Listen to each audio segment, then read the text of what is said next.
عمومی طور پہ جب ولی کا ذکر آئے تو اس کے ساتھ کرامت کا تصور ساتھ جڑا ہوا ہوتا ہے، لیکن یہ بات ذہن میں رکھیں کہ یہ ولی کو اللہ کی طرف سے دیا گیا اعزاز تو ہے، لیکن یہ ولی کی علامات سے نہیں ہے۔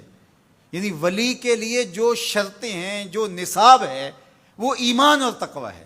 اگر کسی کے اندر یہ دو خوبیاں پائی جائیں اور وہ کمال درجے کی موجود ہوں، لیکن کرامت آپ تک نہ پہنچے یا ظہوری نہ ہو ساری زندگی، تو اس کے ولی ہونے میں شک نہیں ہے۔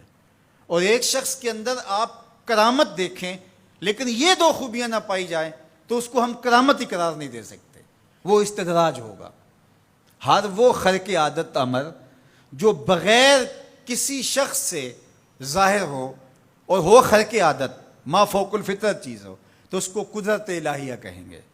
اور اگر وہ نبی کے ہاتھوں سے اعلان نبوت سے پہلے صادر ہو جائے تو اسے ارہاس کہا جاتا ہے، اعلان نبوت کے بعد ظاہر ہو تو اسے معجزہ کہا جاتا ہے، اور وہی چیز کسی ولی کے ہاتھ سے ظاہر ہو تو اسے کرامت کہا جاتا ہے، اور اگر کسی عام بندہ مومن کے ہاتھوں سے ظہور پذیر ہو تو اسے معونت کہا جاتا ہے، اور اگر وہی کام کسی کافر سے یا کسی فاسق و فاجر کے ہاتھوں سے ظاہر ہو تو اسے استدراج کہا جاتا ہے، جس طرح دجال کے ہاتھوں سے قرب قیامت میں ہوگا کہ وہ مارے گا بھی اور زندہ بھی کرے گا۔ اب استدراج میں اور کرامت میں فرق کرنا یہ عام آدمی کے بس کا روگ ہی نہیں ہے، وہ کیسے کرے گا؟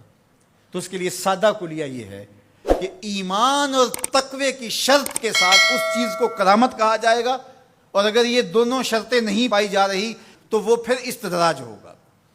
تو اس لیے ولی کو پہچاننے کے لیے کرامت معیار ہی نہیں ہوا، کرامت نصاب ہی نہیں ہوا، ولی کو پہچاننے کے لیے ایمان اور تقوی ہوا۔ اگر کرامت کو معیار بنا لیں گے تو پھر استدراج والے کو بھی ولی ماننا پڑے گا۔ اور یہی وجہ ہے کہ بہت سارے لوگوں نے ایسے لوگوں کے اوپر جو کسی بڑے بزرگ کی گدی پہ بیٹھ گیا، یا وہ چار لوگوں نے اس کو مان لیا یا اس کے شعبے چل گئے اور شریعت کا واضح تارک ہے اور لوگ اس کو اللہ کا ولی مان رہے ہوتے ہیں، اس لیے کہ ان کے ہاں معیار وہ نہیں ہے جو قرآن نے دیا ہے۔ قرآن نے دیا الذین آمنوا وکانوا یتقون، اور کرامت معیار نہیں ہے، وہ ایک ثمرہ ہے۔ اس ثمرے کو پہچانا جائے گا اس اصل نصاب کے بعد۔ اس کو صرف ایک مثال سے سمجھاتا ہوں۔ حضرت داتا گنج بخش علی حجویری علیہ الرحمہ نے کشف المعجوب میں یہ واقعہ لکھا ہے۔ کہتے ہیں کہ شیخ علی الخواص ایک بہت بڑے بزرگ تھے، وہ سفر پہ جا رہے تھے اور صاحب حال تھے، با کمال تھے، واقعتاً اللہ کے ولی تھے۔ ایک شخص آیا اور ہانپتا کانپتا ان کے پاس آ کے رکا، کہا آپ شیخ علی الخواص ہیں؟ فرمایا ہاں۔ تو کہا کہ میں لمبا سفر کر کے آیا ہوں اور آپ کی صحبت میں کچھ دن گزارنا چاہتا ہوں، تو آپ مجھے اپنی صحبت کے شرف سے محروم نہ رکھیے۔ تو حضرت شیخ علی الخواص نے مراقبہ کیا اور اسے کہا کہ مجھے تیرے بدن سے کفر کی بو آ رہی ہے۔ اللہ والوں کو اللہ نے بصیرت کا نور دیا ہوتا ہے۔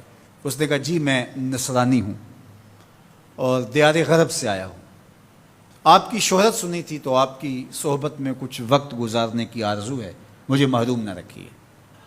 شیخ کہتے ہیں میں نے ٹالنا چاہا، میں نے کہا کہ میری صحبت میں رہنا بڑا مشکل ہوگا، تکلیفیں سہنا پڑیں گی۔ اس نے کہا جی میں گوارا کروں گا۔ فرمایا ٹھیک ہے۔ کہا کہ میں چلتا گیا اور وہ بھی میرے ساتھ تھا۔ 8 دن گزر گئے، کبھی کھانا ملتا، کبھی 2 لقمے لے لیتے، کبھی پانی پی کے گزر اوقات ہوتی، کبھی گھاس کھا لیتے۔ ایک دن اس کا وجود کپ کپا رہا تھا بھوک کی شدت کی وجہ سے۔ اس نے مجھے کہا شیخ آپ اللہ کے بندے ہیں، میں نے عہد تو کیا تھا کہ کوئی آپ سے مطالبہ نہ کر پاؤں، لیکن اب میری سخت جواب دے گئی، تو آپ اللہ کے مقرب ہیں، تو اللہ کے اس قرب کی وجہ سے اس سے دعا کیجئے تو وہ میرے اور آپ کے کھانے کا انتظام کر دے۔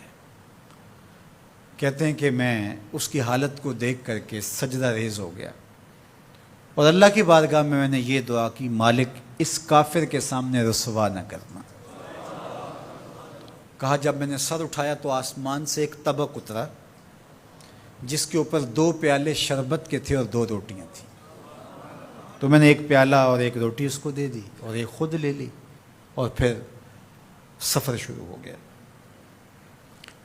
8 دن پھر گزر گئے، پھر ایک دن وہی حالت کہ اس کا بدن کپ کپانے لگا۔ تو میرے دل میں آیا کہ روز روز حالت ایک جیسی نہیں ہوتی، تو اس دن تو لاج رہ گئی تھی، تو کہیں آج یہ پھر نہ بول پڑے، تو قبل اس سے کہ یہ بولے میں نے بول کر کے کہا کہ تو بھی عیسائیوں کا بہت بڑا پیر پادری ہے، تو آج تیری باری ہے۔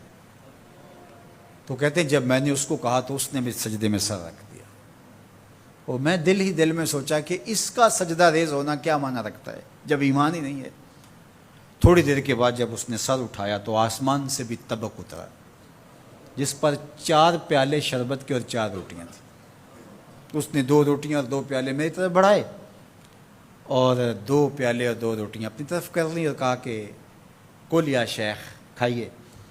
میں نے کہا میں نہیں کھاؤں گا، اس لیے کہ کرامت ہو نہیں سکتی، اور استدراج کا کھانا جو ہے وہ میں کھا نہیں سکتا، چونکہ تم کافر ہو تو میں استدراج کا کھانا کھاؤں تو یہ نہیں ہو سکتا۔